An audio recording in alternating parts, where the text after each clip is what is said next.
Hello, everyone. Good evening. My name is Shalaya Yazdi. I'm a public health practitioner and a Master's of Science student at Touro University. We have a lot going on right now. It could be really hard to balance productivity, positivity, and self-care during such difficult times.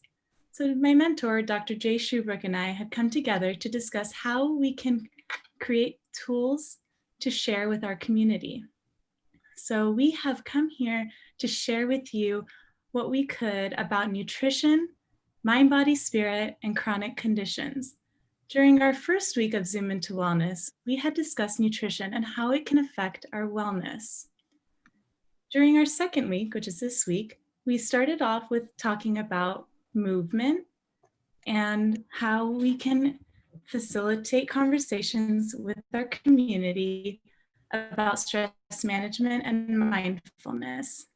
Today, we'll talk more about mind, body, and spirit and how the three are interconnected. Next week, we'll be discussing chronic condition management, prevention, and awareness. Right before Thanksgiving, we will have a conversation about how to make the best of the 2020 holiday season. Our very last discussion will be held on November 30th, in which we will be discussing all the highlights that we've learned from our amazing guest speakers throughout the month of November. I would like to introduce you to Dr. Nicole Peña, who is a professor in the OMM department, and Mary Highland, a fourth-year medical student at Touro University. I would also like to introduce Jory Enfield, who is a Master's of Medical Health Science student. Thank you all for coming tonight. Let's zoom into wellness with Dr. Peña and Mary Highland. Hi, welcome. Thank you so much, Shalaya, for having us. I'm Nicole Peña. And I'm Mary Highland. And we're going to talk to you about the unity of the mind, body, and spirit. We're going to go into each one of those components a little bit, talk about some tips and tricks to increase your wellness around each of those components and how the unity of them influences our wellness. So I wanted to start with the tenets of osteopathic medicine because they express our underlying philosophy and really are the reason why I became a DO physician instead of an MD. And the first tenet is the body is a unit. The person is a unit of body, mind, and spirit. And seeing that as an undergrad pre-medical student, I felt like this was the philosophy I wanted my medical school education to come from. I already had that belief that we are already a complete unit, and I wanted that to really permeate my whole education. DOs are trained to promote the body's natural tendency to heal, and that we are self-healing. And that's also part of our tenets. The body is capable of self-regulation, self-healing, and health maintenance. And so these tenets really inform how I practice medicine and also why I'm a DO. So wellness, what is wellness? How do we zoom into wellness? And what does it mean with respect to our mind, body, and spirit? And to me, it's really an integration of all of these aspects that bring us to wholeness and an optimal functioning of all of these aspects of ourselves that make us optimally functioning and well. And so Mary's gonna lead us through some of the mind, and then we'll pause for some questions after we get through our tips and tricks. Thank you. So starting with the mind, this is inclusive of our thoughts, beliefs, ideas, emotions, and mindfulness. So let's break these down a little bit. So thoughts, beliefs, and ideas is anything that you're thinking about yourself or the world positive and can contribute to wholeness, or they can be negative and distract from wholeness. So examples of ones that can be distract from wholeness are judgments towards yourself or others, mental stress that you encounter throughout the day, scatteredness, or being just really all over the place, self-doubt, or not believing in yourself. And all of these can lead to a state of disharmony. But on the flip side, You can have thoughts, beliefs, and ideas that really contribute to wholeness and harmony. So that includes love and compassion towards yourself and also others, accepting of yourself, and also the present state. So not resisting what is, and then also being free from fear. And so emotions, these are things that we feel. So emotions that distract are anger, anxiety, shame, and jealousy, whereas ones that might help contribute to our state of wholeness are joy, grace, hope, or awe, that feeling of being really amazed or inspired by something. And then lastly, mindfulness. This is to be fully present. And this is really being aware of where we are and what we are doing, and not overly reactive or overwhelmed by what's going on around us. So most of us can relate to a lack of this, right? So this is like that inner voice or that monkey mind that we have inside of our head that's constantly chattering away. Oftentimes it's mostly unpleasant. It's reminding us of our flaws, comparing us to others, idealizing about the past, or worrying about the future. And this can lead to a state of stress and anxiety and a lack of focus in that present moment, those moments that we really want to be focused. And so mindfulness, again, is paying attention to that present moment without letting this inner voice or that chatter react or take over. And so it's important that to participate in activities that we can cultivate these positive thoughts, ideas, beliefs, and emotions. And so there are simple things that we can do. So one of the simplest things that we can do is decluttering our environment. And so decluttering our environment leads to decluttered. You can organize your space, whether it's your garage or your bedroom or your closet. You can get rid of things that don't spark joy, and that's going to help cultivate more of a clear mind. You can also make space in our mind by putting our thoughts and ideas elsewhere. And so that can be through writing. You can make a note in your phone or jot something down. You can also talk to your friend, text someone what's on your mind to clear that space and be more mindful. We can also limit social media. Social media is a great way to stay connected, but it can also lead to feelings of loneliness, fear of missing out, self-absorption, as well as distraction from other activities where we want to have our mind focused. So an easy suggestion there is to try to put airplane mode on once in a while, especially while you work or while you're with loved ones.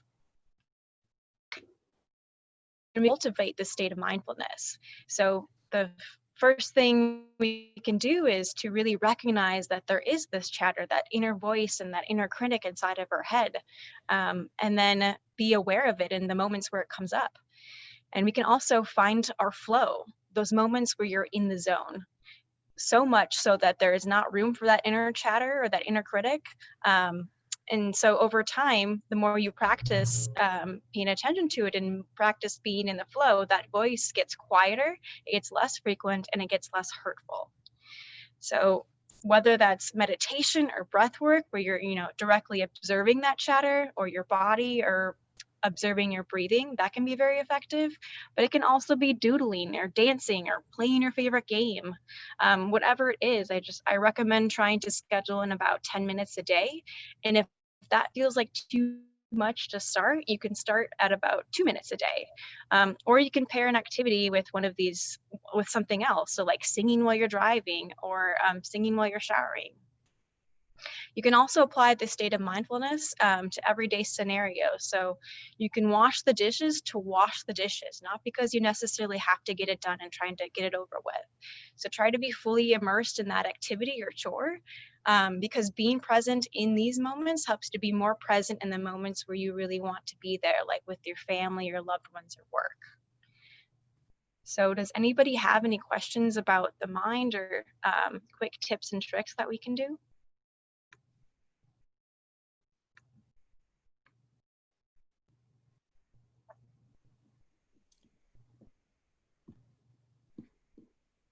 There are no questions yet, but we can wait just another minute to see if anyone wants to write any questions in the Q&A section. Sounds good.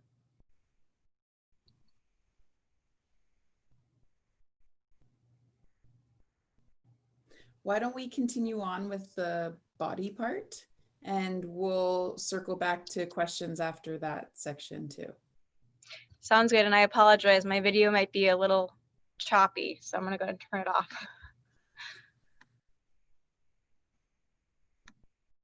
All right, so moving on to the body section. So this includes what we put into our body, the nutrition that we have, how we move our body, and also how we rest our body, how we sleep and relax and restore our body. So how exactly we do these things can promote a healthy body or an unhealthy body. So with eating, food can be medicine. It provides the essential nutrients for disease prevention, growth, and overall keeps our body running smoothly. But food can also be poison. It can damage our cells, promoting a state of inflammation and disease, or consume to help process these foods. So, examples of food that aren't very healthy for us and cause inflammation and damage to our cells are sugar, alcohol, and processed foods. The intake of water is also super important. It carries nutrients to our cells and also helps us to flush out waste and improves our brain function. If we don't get enough water, this can be very detrimental. So studies have actually shown that dehydration negatively affects our mental cognition. Movement. This is essential for general circulation, digestion, immunity, and metabolism. And this promotes the turnover of old dead cells and helps to rebuild healthy new cells. And this is why movement every day is so important. A sedentary lifestyle has been linked to increased mortality. Those that are more sedentary have twice the risk of heart disease and anxiety. And finally, rest and relaxation. So this is getting both an adequate quantity of sleep, but also quality of sleep is essential to help repair damage from stress or overwork or anything that we encounter that stresses out during the day. And it also helps you to feel recharged into your next day and alert and ready to take on the day ahead of you. And deficiency has been linked to heart disease, Alzheimer's, as well as diabetes and obesity. And next slide, please. And so there are some simple things that we can do to help optimize our body. So you pick one sweet that you might eat regularly and try to either diminish the amount that you eat or just eliminate it altogether. You can eat greens at least 2 meals a day. Completely chew your food so that you're optimizing your digestion. You can drink 8 glasses of water a day to ensure that we have that hydration for mental cognition and all the important cellular functions. You can meal prep. This is a really simple thing to do, especially if you're short on time and want to ensure that you're eating healthy. So I personally make about 2 pans of roasted vegetables and then rice in a rice cooker. And its prep time is probably about 15 minutes. So that's a really simple thing that you can start doing. With respect to movement, just try starting with 5 minutes a day if it's not something that you're already doing. It can be stretching, it can be exercising without equipment. You can do some squats, for example, while you're waiting for your tea in the morning or coffee or preparing your breakfast. Anytime that you need to take a mini break, just maybe walk around the block. Or when you're at work, you can try taking the stairs instead of the elevator whenever that happens again. Also, when you go grocery shopping or go shopping or what have you, try to park further away from the destination so that you're really encouraging yourself to walk a little bit more. And then sleep. So again, try to ensure that you're getting at least 8 hours of sleep a night and protect that time for yourself. And we can do some things to encourage some sleep hygiene. That includes limiting our electronic use, so like TV, cell phones, about 1 hour before bedtime, because that blue light can disrupt our sleep. You can also can empty out your mind by journaling or writing things that you're grateful for in a journal before bed. You can also plan your next day, so everything's set for the next day and you're ready to go and you're not worrying about it while you're sleeping. So let's pause again, and are there any questions? We have a really great question from our audience member regarding the mind. Okay. The question is, how do you deal with the constant urge to check your phone? Mary, do you want to take that one? 1 second, I'm trying to put, really, really tough. And I personally struggle with that. And so I'd say if we're trying to cut down on a habit, what you can do is try to make it hard or make it hurt. So you can challenge yourself that, if anytime that you do check your phone, kind of do like a quick, you can do a simple, I don't want to call it punishment, but like 5 push-ups, for example, that can also get you in the habit of not checking it. Or what you can do is you can delay it like a reward. So for me, I'm not gonna, when I'm like working on something, I'll put it on airplane mode and I will delay it until I, let's say in my next break, so I'll time myself for 50 minutes while I want to be studying or doing some other work. And then once those 50 minutes are up, I'll reward myself by checking it. And then I'll just get in that habit of kind of delaying that work. But it's definitely a difficult cycle to break overall. Does that help? I also want to acknowledge that culturally right now, there's this sense that we're all supposed to be immediately available. And Yes. I think that it's okay to put your phone in another room and not be immediately available and check it on your time frame instead of on like the rest of the world's time frame as when things are coming in, right? That's kind of like checking your phone on other people's time frame instead of your own. Similar to email, you don't have to be digesting your email one at a time as they're coming in the moment, because that can be really disruptive to workflow. And so carving out maybe set times of, okay, I'm going to check my phone every 2 hours, or check my email every 2 hours or every 4 hours, whatever it is that works for the flow of your day. That could be a method. I really like putting the phone in a different room. That's something that works well for me, so that I'm really checking it on my terms instead of at the beck and call to everything coming in. Such a good question. Do we have another question, Jory?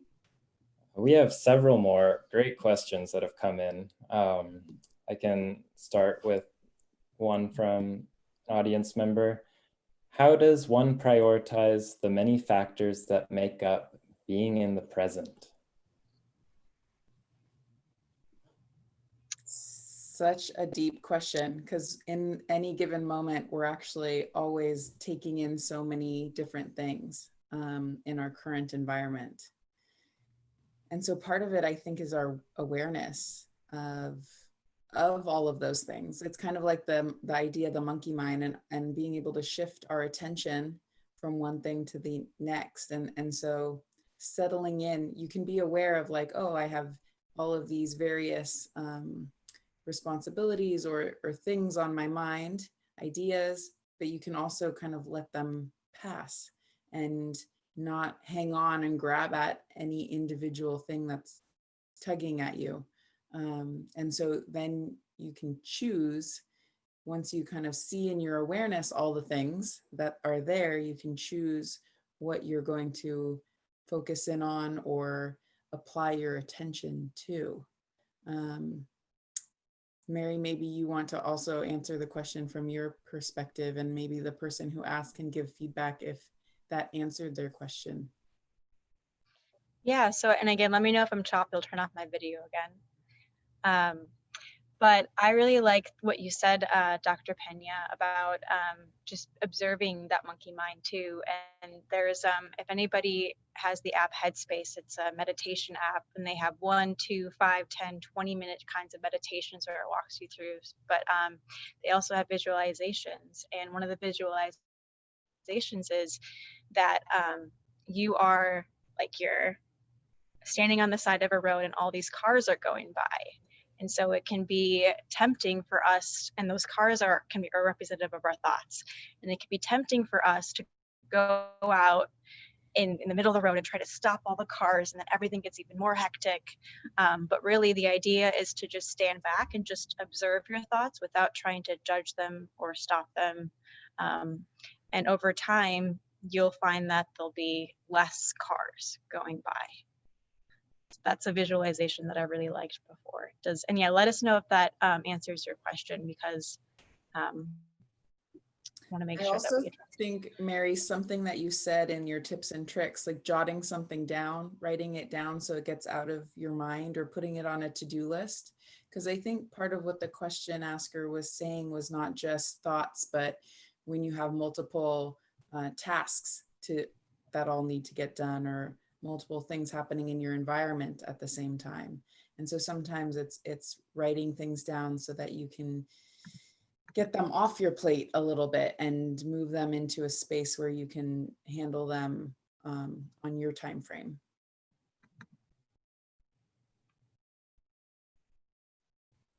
If we have time, we have another really good question regarding the body. Okay. Our audience member asks, do you have any recommendations for people who work overnight? Ooh, yes. So big thing for that type of work is hydration. Hydration is so much more important, I think, than even caffeine for being able to maintain that type of work schedule. So lots and lots of water. And then as best one can, to have room darkening curtains to keep out the light during the day so that they can sleep. And then that can help not only the hour change, but then maybe even if it's possible to have a light box at work to help with kind of that shift in your circadian rhythm and your body's ability to cope with working when it's actually dark outside, because you're kind of flipping your system. So it's not really an ideal environment to stay in for a sustained period, but then there are people who forever work the night shift and it works for them and they find ways to make it work.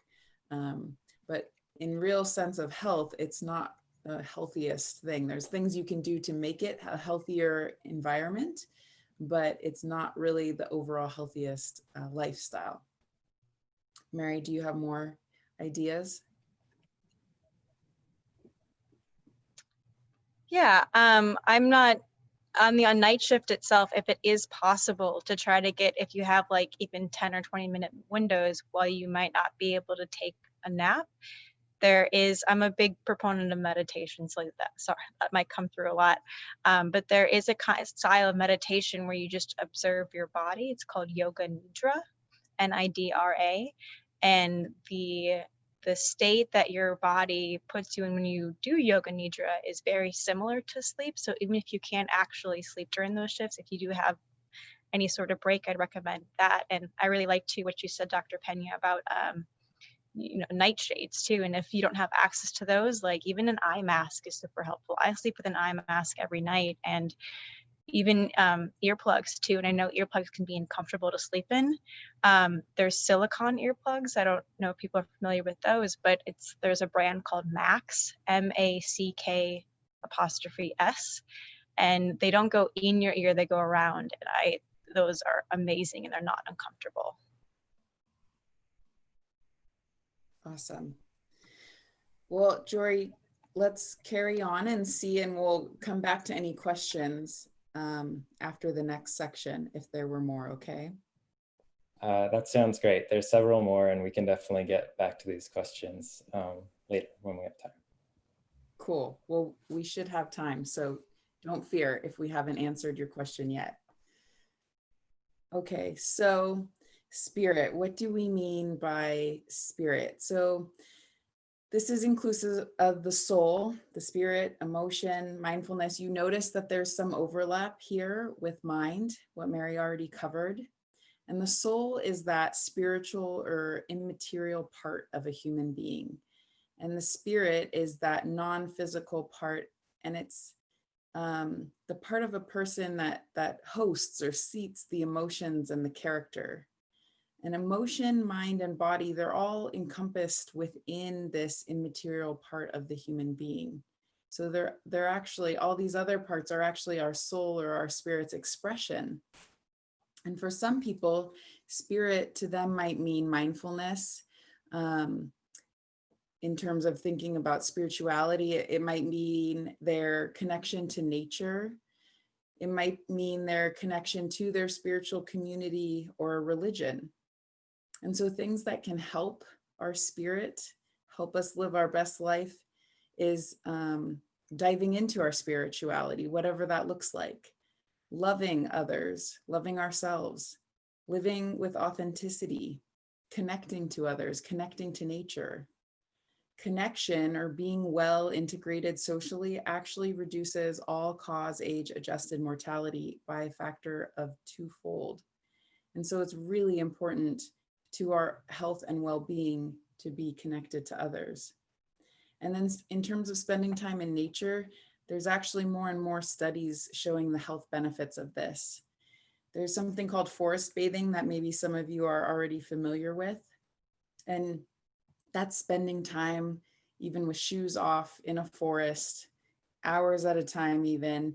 And it doesn't have to be that long, but the forest actually has positive effects on our health, such as blood pressure reduction, improvement in autonomic and immune functions, and then the psychological effects of alleviating depression and improving mental health.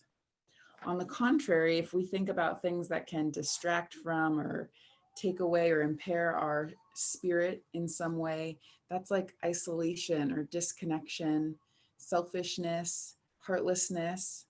Isolation actually leads to higher rates of depression and anxiety. So in terms of spirit, this piece is so near and dear to my heart, and a big part of, like I said before, why I was drawn to osteopathic medicine, because I felt like, oh wow, there's a branch of medicine that actually incorporates spirit and has that as a part of the human being and a part of what it means to be a person. And so I just love that element of our health. And so what are some tips and tricks to optimize spirit? Well, you can increase your connection with others. And to quickly do this, maybe it's calling a friend while you're transitioning from one thing to the next, driving to work, or taking a walk. So this doesn't have to be something you do by itself. It could be something you do while doing something else. Increasing your connection to yourself, and that might be in a mindfulness practice. Increasing your connection with spirit. So whatever that looks like to you, whether that's spending time in nature or spending time involved in your religious organization, or spending time in practicing mindfulness, that looks different for each person. Sending affirmations, so positive affirmations or positive vibes or well wishes, that could be to yourself, that could be to your loved ones, that could be out to colleagues or peers. Setting intentions and praying. So that could be, once again, while multitasking. So setting intentions while you're washing your hands or showering in the morning. What are your intentions for the day to come? And then spending time in nature, I talked about already, but it doesn't have to be going to a forest to spend time with nature.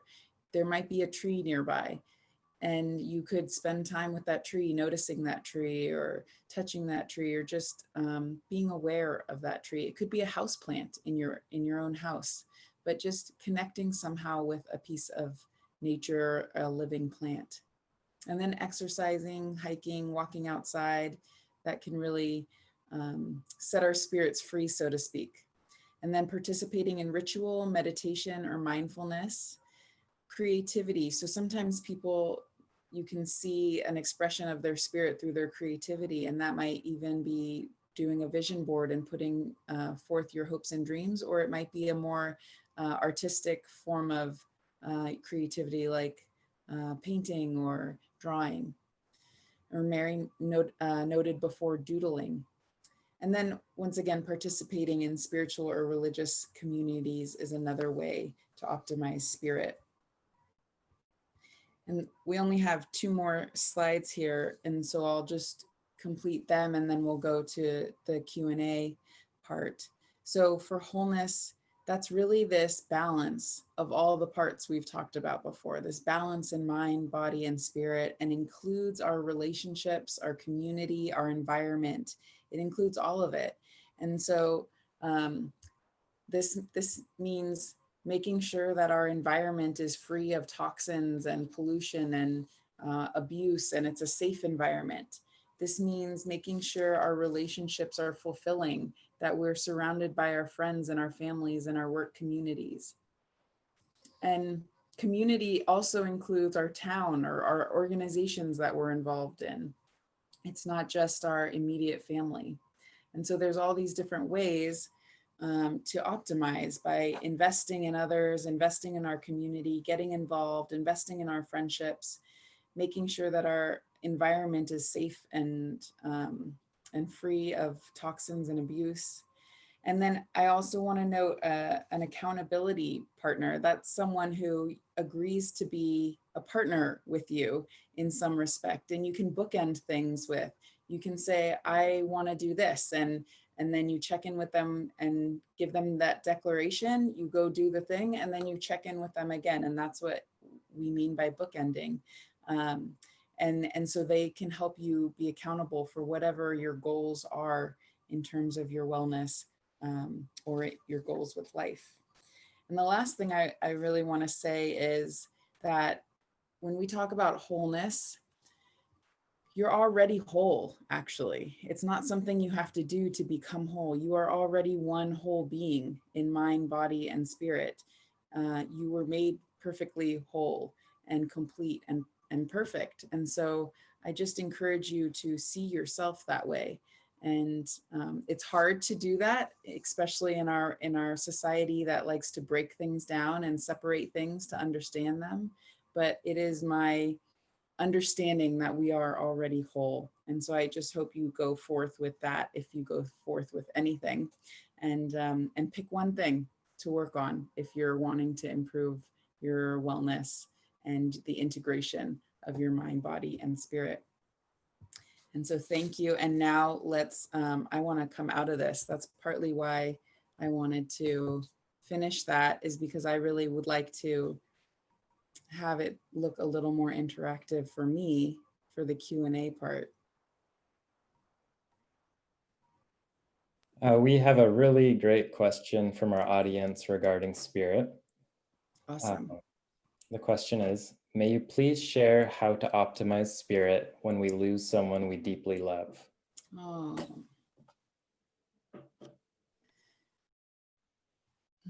Such a good question. I think that sometimes we shy away from our feelings, our emotions, our grief, and bottle them up in a way to keep going and to get through whatever it is we're trying to get through in our daily life. And I have found that it is so much better when I actually acknowledge that I'm grieving and allow myself space to feel all the feelings, to be experiencing whatever it is that I'm experiencing. Permission to grieve, permission to be sad, permission to be angry, permission to just feel all the things that I'm feeling. So that is one piece, is just the permission really to feel what you're feeling in that really hard time. The other thing that can be really useful is to do some sort of ritual, some sort of ceremony that is meaningful for you around that person and their passing. So that can look like a lot of different things. And I'm happy even privately to strategize with whoever's asking this question to see what would be meaningful. But I think that ritual is so healing, and ceremony, especially right now when people are dying, it's really hard to celebrate the way that we are used to celebrating someone's life, with some kind of ceremony of life or funeral or some sort of celebration of someone's life after they pass. And right now, because we can't gather, that we're making a whole new version of what that looks like. And so I think the most important thing at this time is to find a way to still celebrate, honor, have some sort of celebratory ritual around that person's life and passing would be invaluable for the healing of that grieving person. Yeah, I would agree. I like give yourself permission to. And grief needs a witness too. So don't be afraid to reach out to others who share in that grieving, or maybe they don't, maybe it's a partner or someone, but it's okay to be heard and it's okay to ask for help. And I think a really another powerful way to honor someone that has passed is to think of the moments and the characteristics and the virtues and the values that really embody that person, and how you can start incorporating them into your life too, like little by little, so in a way their spirit can live on in you.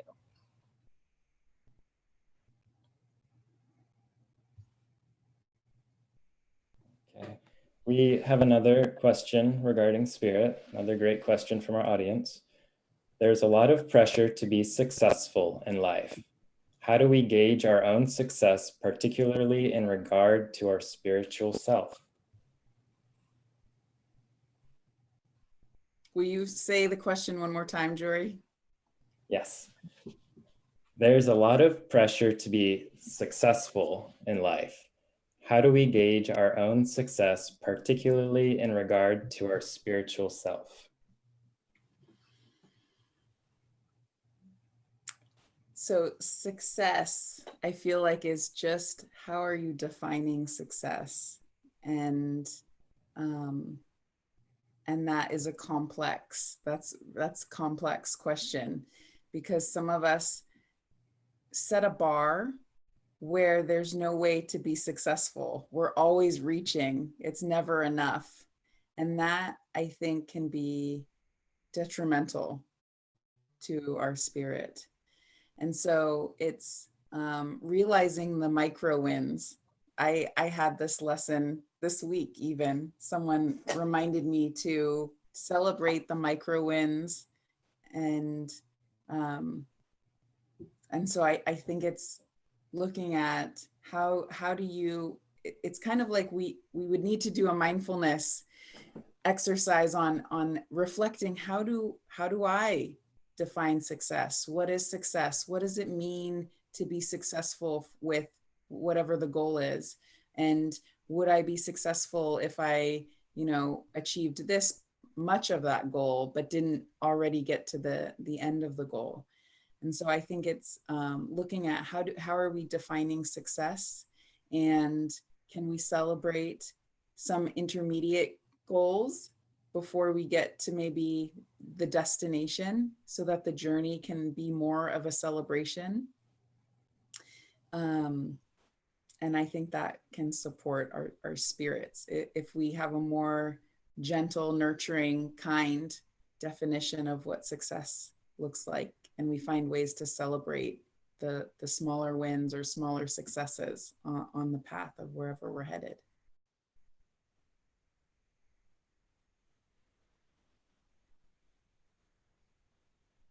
Okay, thank you. Maybe we can shift back to the body, because we have several questions on that, if that's okay. Sounds good. Okay, so this is a question I'm sure many people can relate to. I have headaches and a lack of motivation to start my day in the morning until I grab a cup of coffee. Is there any advice to try to get out of my coffee cycle? That's a good question. Let me share my own experience with coffee. So when I was a medical student, a third-year medical student, I was 100% addicted to caffeine, meaning if I didn't have caffeine, I had a headache. And recognizing that it was actually an addiction, that I needed it to function, that I actually was relying on it, I couldn't get through my day without it, helped me shift my relationship with it, because I realized I didn't want to rely on something. I wanted to be able to go camping and not need coffee, and be without the normal comforts and be okay. And so I went cold turkey. I did a juice fast, and I think because I was 100% flipping what I was doing by incorporating this shift with a juice fast, this is where I was juicing fruits and vegetables exclusively for about a week. I basically detoxed that first weekend because there was no way to go from drinking as much coffee as I was to zero without headaches. And so that first weekend, I essentially was in bed as if I had the flu or something because my head hurt. I just didn't feel good. And that was the shift for me to get over the coffee or caffeine addiction. And ever since, now I'm super sensitive to caffeine. I mostly don't ever have any caffeine. If I do, it's tea, it's not coffee.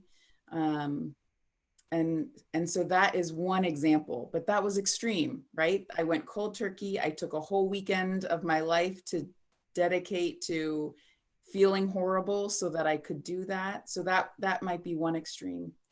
What could another end of the spectrum look like? It could be a really slow taper and really slowly decreasing the amount you have each day. And I would, with that, increase the hydration. Because part of what caffeine is doing is it's allowing more blood flow to the brain. It's dilating the vessels in the brain to allow more blood flow. Another way to do that could be exercise, get your heart rate up, get more blood flow that way. Another way could be hyperhydration. Get really hydrated, and that's going to increase your blood pressure and help more blood get to your brain. And that's why I gave the example before of in residency for night shifts, I just drank a lot of water because I was totally off caffeine by that point. And I just hyperhydrated, and I didn't have any issue at all being up all night for those night shifts. I didn't sleep in the hospital. And so that was my tactic. So I think other things to increase blood flow to the brain would help with that caffeine addiction and that slow taper, if you were going to use that end of the spectrum. Thank you. We have another great question. How do we prioritize sleep schedules when we have so much work to do?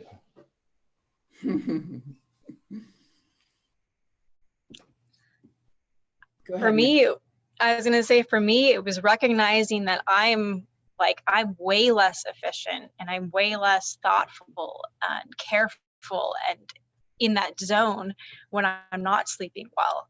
Like so if an hour of extra sleep will actually save me like 2 or 3 hours because I'll be like be taking breaks and I'll be able to be in that zone moment when I'm studying. So for me, sleep was the number one thing. And that took a lot of years to realize that, especially in college and the caffeine combination. But eventually I prioritized that above all else. And I saw my health went up both mentally, physically, and spiritually. So, I know it's tough, but like even I'm sure you noticed like maybe like pulling all, or as students, I'm not sure if a student asked that question, but if you pull like an all-nighter or like get 4 hours of sleep to study for an exam, you just can't think when you wake up. And so for me, I realized that early on, and so I vowed to myself to go to bed by a certain time every night. It wasn't worth compromising my health the next day because I wasn't who I am. And to me, that was the biggest motivation.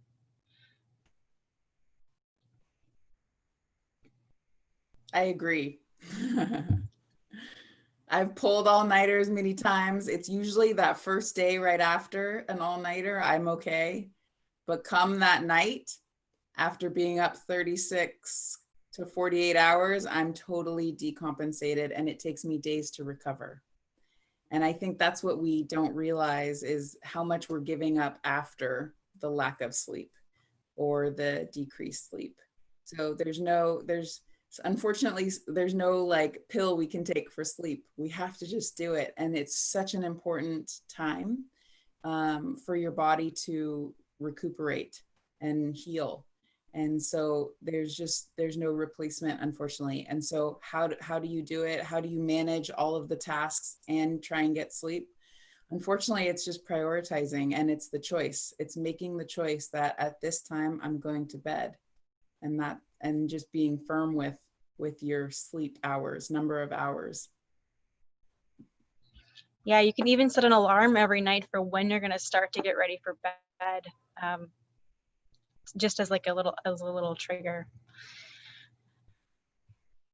Thank you. So one of our audience members is hoping that you can clarify that drinking a lot of water helps with staying up late. And I think this is in regard to the night shift. Yeah.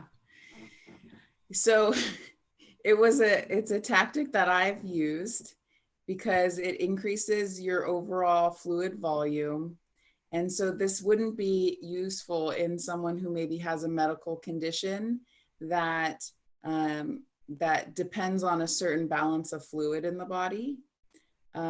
So something to think about there. But I've used it to help me stay awake.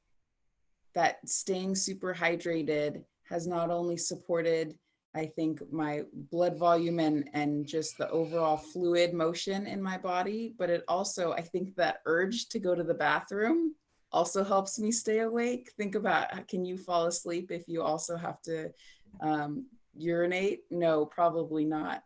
And so part of it is that I think drinking a lot of water has also helped me stay awake, because you're needing to take care of your bodily functions at the same time. Thank you. One of our audience members had a comment in regards to advice trying to get out of the coffee cycle. They said a cold shower and a morning run and a social media detox helps them. So I thought I would mention that. Great. Thank you. Okay, we have another good question. Growing up, I was always told to drink warm water throughout the day. Is there a better health benefit in drinking warm water compared to cold water? Maybe in terms of the effects on the digestive system.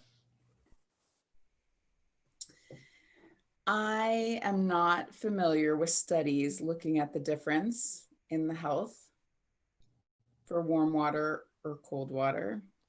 I have heard some things that are more like hearsay. Like I have heard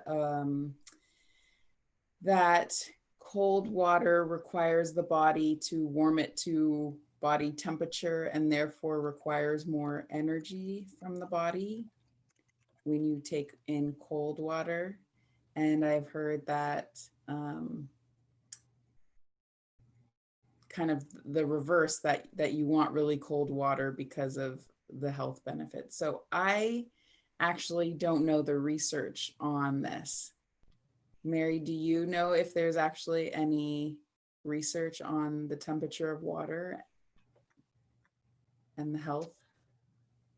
I'm sure there is, but I don't actually know. I just did a quick Google search, honestly, and it listed benefits, but I mean, so it's a thing and I'm sure it links to research, but no, I personally don't know. I know I don't know if people are familiar with Ayurveda medicine, which is a 5,000-year-old practice of medicine out of India. And a lot of just Indian Ayurveda medicine really encourage drinking warm water. And it's something that I started doing maybe a few years ago, or when I was at a restaurant. I switched from, because I saw a lot of people come in and doing that. So I switched after learning about Ayurveda medicine, and I feel so much better for it. And especially if you're a certain body type as well. So yeah, I think it does help with digestion overall. Again, I can't cite any studies right now, but as well as I think the nervous system. But I would recommend trying it and seeing how you feel and seeing if it works for you. I think for me, I actually drink room temperature water mostly. And I think for me, it was more of a mindfulness thing of not needing any particular temperature of water, being happy and okay drinking any temperature water with it. And so it was more of just a mindfulness practice for me than specifically health for my body type of practice.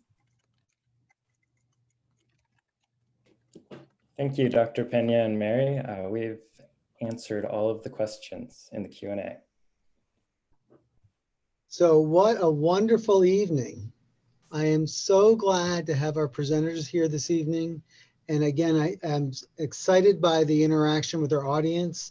And, you know, I think I am constantly reminded in this time of isolation and COVID that we're not alone, and that really we can connect this way. We can share, we can learn, and we can have a discussion. And if we need anything in this day and age, we need to be together, because certainly there's a lot trying to make us apart.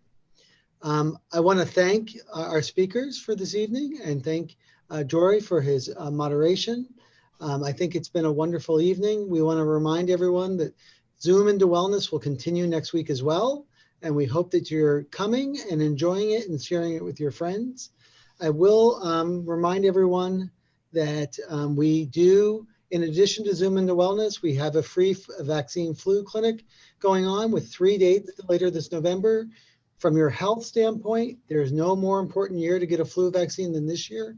I don't want to have to see you not knowing whether you have COVID or influenza. It makes it hard for you, and it makes it hard for us to give you timely treatment. So keep the questions coming, share it with your friends, and we're so glad to be able to spend this time with you. And we thank you for your attendance. Have a great night.